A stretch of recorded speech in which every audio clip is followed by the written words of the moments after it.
This is a bonus edition of the John Krasinski Show to set up Game 7 in Denver on Sunday. John and I will both be there. Of course, we're recording from Minnesota here on Friday, right around noon. And John, let's just start with this.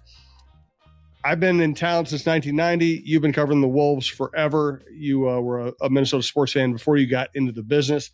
To me, that was one of the great moments in Minnesota sports history. Facing elimination at home, and you hold a great team, a championship caliber team, to 70 points, completely frustrate them, blow them out in front of one of the best crowds I've ever been around. What were your thoughts on just the experience?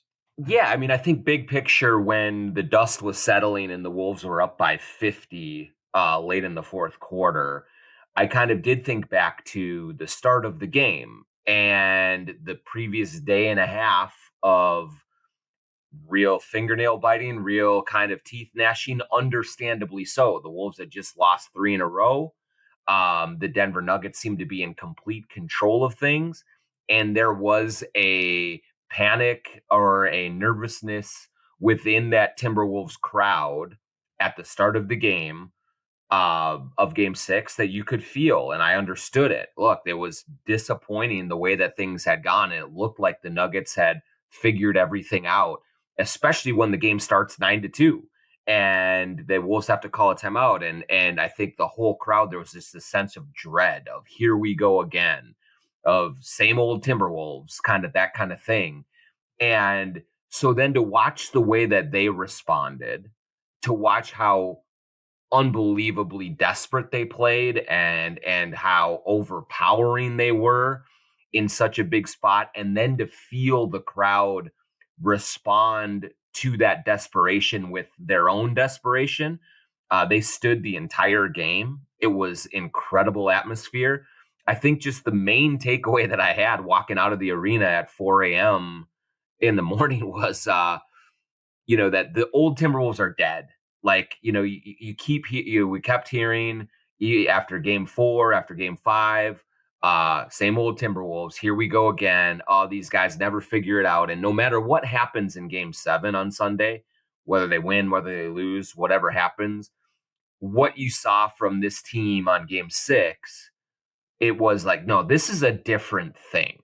Like, these Wolves have a resilience, have a toughness, have a pride about them that none of the other teams that I've covered in these 20 years has had. Now, remember, I didn't come in until after the Western Conference Finals, but it's time to just bury that angst and that animus and that, that dread that these guys are going to let you down. Maybe it does not work out, but it won't be because this team is not ready for a moment like this. And it won't be because this team isn't going to give you everything it has. And so I just thought that the combination of that, of the team's toughness and the crowd's hunger for positivity, I thought was just overwhelming. And you're right, Jim. I think it's, one of the best sports scenes in this city, or in this market, for as long as I've been here. No doubt about it. This is the John Krasinski Show. We are coming to you from the Aquarius Home Services Studios. We want to thank our newest sponsor, Princeton Liquors. We'll tell you more about Princeton Liquors here in a little bit. Also, thanks, as always, to TSR Injury Law, Head Flyer Brewing, and Shepherd Goods and Lamb Chops clothing line. Best way to listen to this show, or any show you like, at talknorth.com. Please subscribe to your favorite podcast app. It's free. It's the easiest way to listen. Check out all of our other sports shows, outdoor shows. We have the best sports lineup in town, best outdoor lineup in town, and we continue to grow thanks to your listenership. We do appreciate it. So one of the people I thought was really tough in Game 6 was Karl-Anthony Towns. Yeah. And I flew home from Denver, as you after Game 5, and I talked to a fan coming off the plane, and he was like, man, and he was talking through all the different things. He said, man, if they could just inject Cat with the toughness that Ant has. I didn't want to argue with him, but Karl-Anthony Towns has spent this series covering the best player in the world. He has played through a knee injury. And in Game 6, again, elimination game at home with the fan base expecting it to go badly, he bumps and pounds on Jokic all game. He helps hold Jokic to a subpar Jokic game, although it wasn't terrible overall. He helps them win by 45 points in an elimination game. He made all the right plays. It wasn't one of his best offensive games in terms of pure production, but he had 7 rebounds in like the first 6-7 minutes of the game. He was playing great defense. He made the right plays. He passed the ball well. He made some shots. I thought he was, as important as anybody. Yeah, I totally agree. He had 10 points on 4 for 10 shooting, 0 for 4 from 3. And for a long stretch of his career, if he had a shooting night like that, there's just no other way he was going to be able to positively impact the outcome of a game. And what we have seen Karl Anthony Towns do several times in these playoffs is become the dirty work guy, become the grinder, the hard worker, and just outwork his opponent. And that's what we saw last night. Now there have been games this series and this postseason where he still has the Karl Anthony Towns voltage, is what we kind of call it. He still is too frenetic. He still, really struggles offensively, like the Mother's Day game when he was 5 for 18. Like there are times where he has been the old Karl Anthony Towns and frustrates, and that's understandable for fans to be upset when that happens. But last night was kind of everything that people say Karl Anthony Towns is not. It was tough. It was blue collar. It was doing the little things. It was grinding for position. It was making the right read offensively when he's doubled and making the smart pass to an open player that sometimes led to a hockey assist and a better shot. Everything about that game was intelligence, composure, and toughness. And those are not always words that have been used to describe Karl Anthony Towns in the past. I think that he gives Jokic the most trouble one-on-one defensively of any Timberwolf, and it's not even close. Again, like you can't just stop Jokic. You can't. There's no real way to solve him that way. But what Towns does is he does not allow Jokic to get as deep into the paint, into the block as anyone else does. He pushes him off of his spot a little bit, and he just played his ass off. And I thought it was one of the absolute keys to the game was just the toughness that he brought. Now, the biggest component of that is he was not in foul trouble. He got 3 in the first half, none in the second, and he just and when he is on the floor, as Ant says, they have a really great chance to win. And so the key for game 7, Karl, is do not have the silly fouls that get you in trouble and get you off the court, because the Timberwolves need him to be there to battle Jokic. No doubt. Let's get to Ant next. We'll also get to McDaniels, the game 7 matchup, everything else. We do want to offer a special welcome to Princeton Liquors. Super excited to have Princeton's Liquors aboard.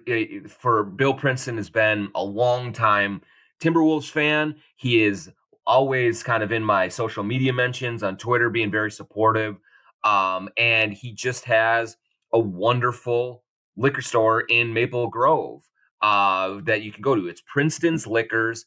They have a craft beer selection that has consistently been one of the best, not only in the Northwest suburbs, but in the entire state.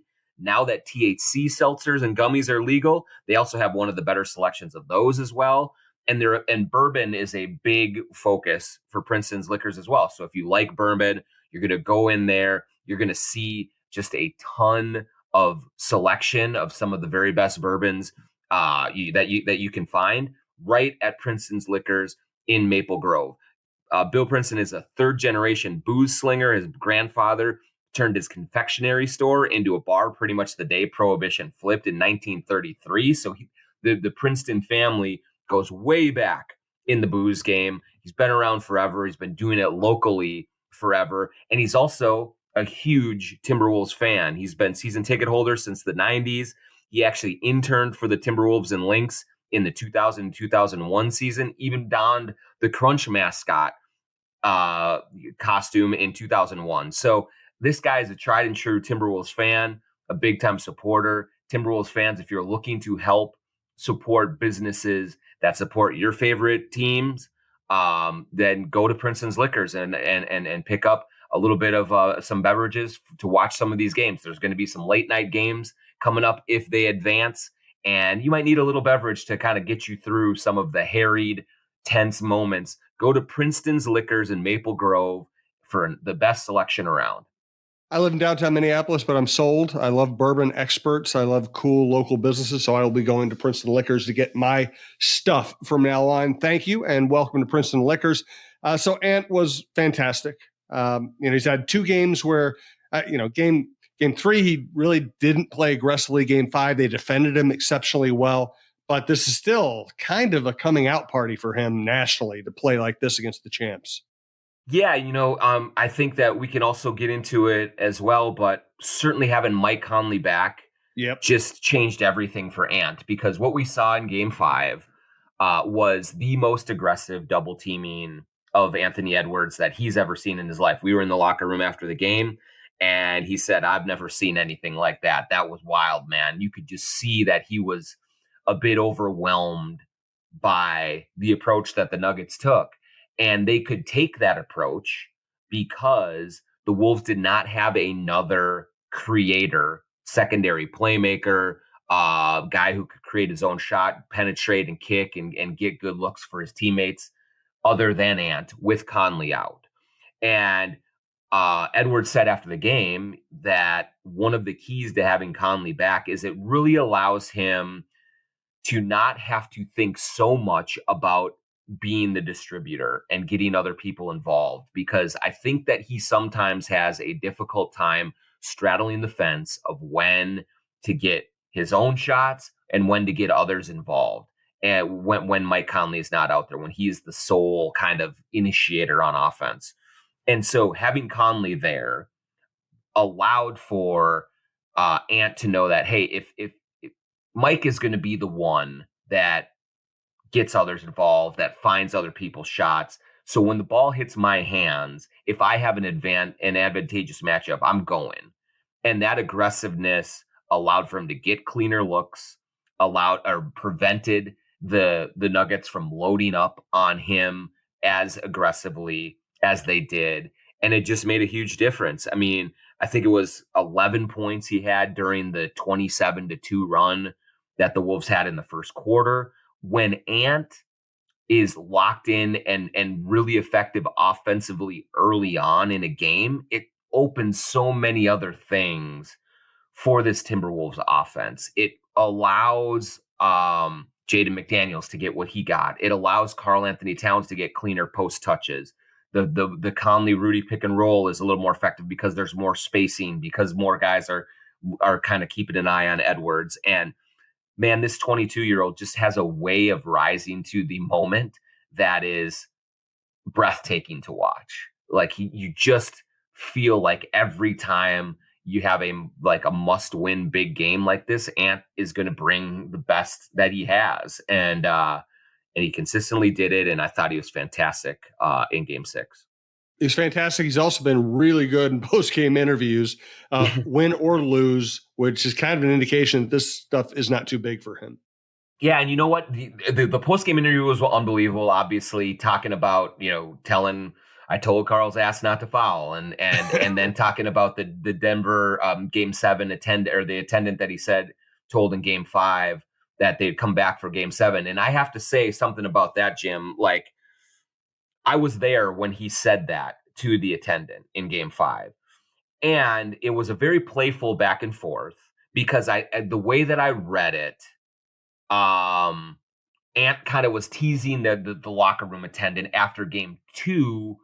Something happened. There was some exchange with him and the attendant, because the Wolves were up 2-0. And Ant, after Game 5, said something like, "Man, you jinxed us." And it was very playful. It was a jab. And the attendant said, "Hey, what was I supposed to do?" kind of thing. And they went back and forth a little bit. And Ant then just said something like, "I'll see you for Game 7." It was something like that. But when I heard him say it, it felt it almost felt like he didn't believe it, that he was kind of joking, because Jokic had just absolutely taken their souls from their body in the second half of Game 5. And there were a lot of people in that locker room that were like, how in the hell are we going to stop this guy? He is unbelievable. And there was kind of an exasperation in Edwards' tone there.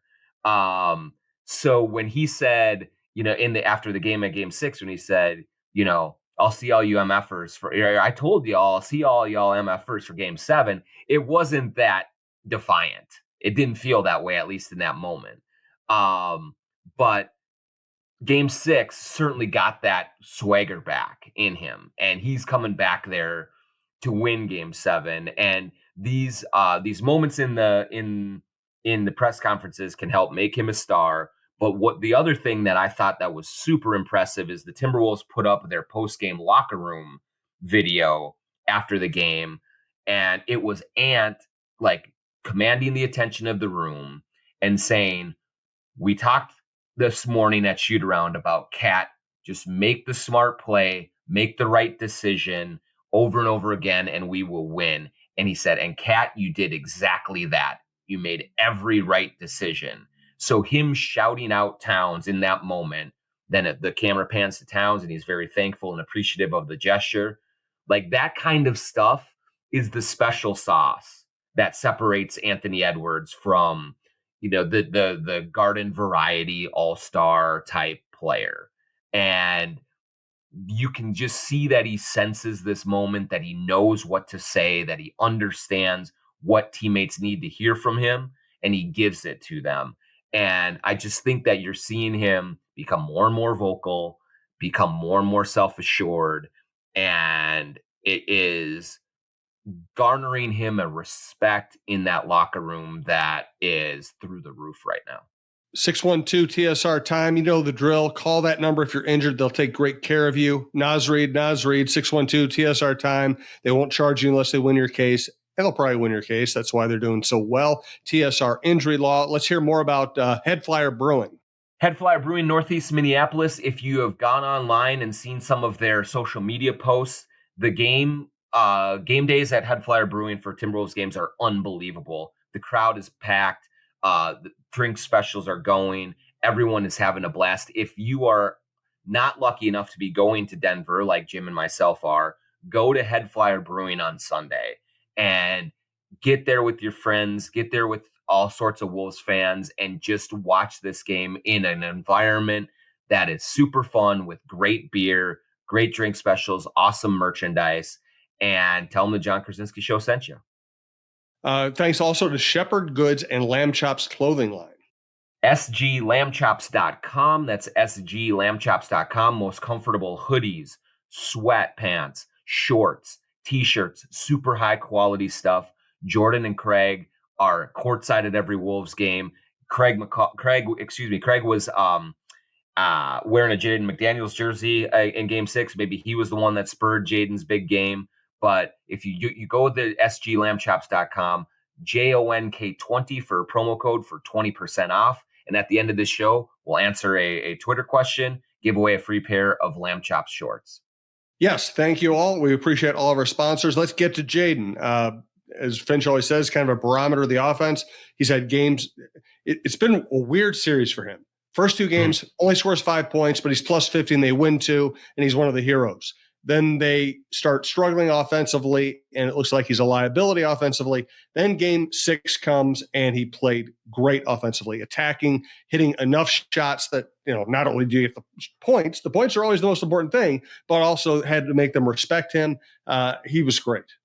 In the moment that they needed him the most, he was there. And that's amazing, Jim. A lot of times in these series, whether it's baseball or basketball or hockey or whatever, there is an unlikely hero that arises.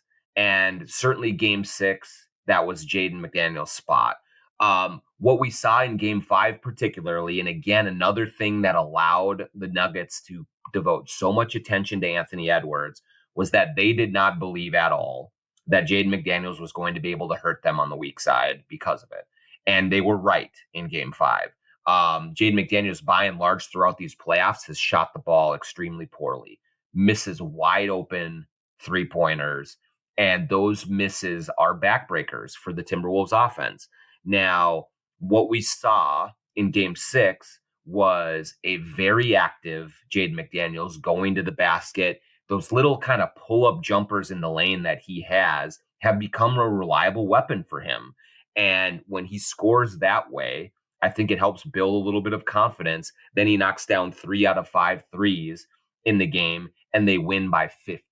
Like that's Chris Finch has said it before that Jaden McDaniels is the barometer for this offense. When he has a good game, when he is involved with 10 shots or more, usually things that means really good things for the Timberwolves offense in general. And you saw him go to the basket. You saw him get the tip in offensive rebound at the end of the first half. That really helped them give them some momentum going into the break. And we just have to say he keeps playing absolute lockdown defense. Jamal Murray was 4 for 18, and a lot of that was either with Edwards or Jaden McDaniels tracking him. Michael Porter Jr. Again could not find his shooting stroke, and a lot of that was because he was being hounded by Jaden McDaniels. He has had an up and down playoffs. He's had an up and down season, but if they can get somewhere close to this version of Jaden McDaniels for Game 7, they're going to be in great shape. No doubt. I am really enjoying this coaching matchup. Malone is a fantastic. The way he runs press conferences, he's frank, he's honest, he's patient. Finch is a great guy and obviously a heck of a coach. They've gone back and forth, trading strategies, trading punches. They're both just strike me as really cool people with great staffs. That to me heightens the enjoyment of the, at least as a writer, heightens the enjoyment of this. You can get a straight answer from both of the coaches. Yeah, absolutely. I think that it's also two coaches that are showing that you can have success in completely different ways. Yeah. Malone is very fiery. He's very outspoken. It does not kind of shy away from making really sometimes frontal statements about his team to try and light fires that way. He said the other day, I think this is like the perfect illustration of the differences between the two coaches. Before Game 3, Malone said that he had a video edit cut up of all of the stuff that was being talked about the Nuggets, saying they were going to get swept, saying that the Wolves are going to win the championship. Stephen A. Smith, Kendrick Perkins, like all of the national people kind of really talking down about the Nuggets. And so they cut up that film and they sent it to the team as a motivational ploy. It worked. Michael Malone clearly understands his guys. He understands what they are wanting to hear and what they need to hear in some of these times. And he gave them some red meat to chew on that really motivated them for Game 3, and it snapped them back into the series. Chris Finch, on the other hand, before Game 6, his video that he has cut up was not of Draymond Green talking smack about Rudy Gobert or, Stephen A. Smith apologizing for doubting the Nuggets or any of these things. It was instead a clip of of highlights from the first 2 games of the a highlight of the first 2 games of the series, and it's just with all of the good things that the Wolves had done. And he understood that in that moment, his team didn't need like motivational ploys that way of like, here are all these people talking smack about you, prove them wrong. It's no, I believe in you. You have done this against this team before. You are capable of doing it. And a lot of the players afterward said that it was just the right note to hit before Game 6 was to see what they have done well, to have that confidence put back in them. And that made all the difference. So Finch is not the frontal guy that Malone is, but he still has a great finger on the pulse of this team and what they need. And he gave it to them just like Malone gave it to the Nuggets. It's been really, it's really fun. It's two guys that just really understand leadership and what their teams need, and they give it to them, on a nightly basis. No doubt. Do you have a Twitter question for us, John? We do. Chris Lupus has the Twitter question of the day, courtesy of sglambchops.com, JONK20 for 20% off anything that you get at sglambchops.com. He asks, what would need to happen on the business league side to change the uniforms and logo full time to the old Shep? They're too good to waste. And I don't think that they can do it full time, Chris, but I am of the mind that after that performance in game 6, they cannot wear another uniform for as long as they are in the playoffs.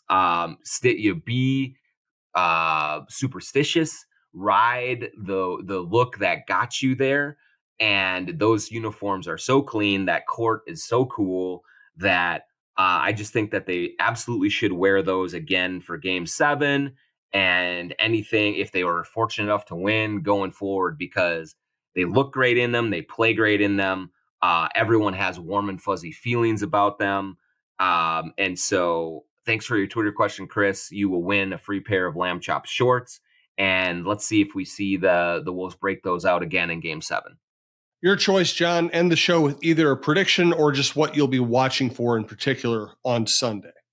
Yeah, I think that. So I don't know what's going to happen. We have seen, after after 2 games, I thought the Wolves were going to win. I thought in 5, honestly, Jim. I figured that the Nuggets would respond like champs and not get swept. So I thought that this was going to be a 5-game series after the 2 wins. Then after those 3 Nuggets wins, I thought, man, this is probably over in 6. Like, how are the Wolves going to pull themselves up off the mat? What's going to happen? And look, lo and behold, they just come through and absolutely blast Denver. And so I don't know what is going to happen, but what I am watching closely is that Karl Anthony Towns' aggressiveness and intelligence. And if he plays with the composure, with the restraint, but also with the toughness that he showed in Game 5 and in Game 2, or excuse in Game 6 and in Game 2, I think it's just going to give the Wolves the best chance. If he picks up too many early fouls, if he's wild with his post-ups and trying to do too much, then this season is probably coming to an end. There's a lot on his shoulders, and I'm eager to see how he responds. He's been here 9 years. He's been through all the wars, good and bad, with this team, and now I think he's the real X factor, and how he goes in Game 7, I think is going to say a lot about what this team does and their chances. Great stuff, John. Thanks to Brandon for TalkNorth.com, Brandon Morton, John Krasinski, and our entire staff. Thanks for listening. We appreciate it. We'll talk to you next week.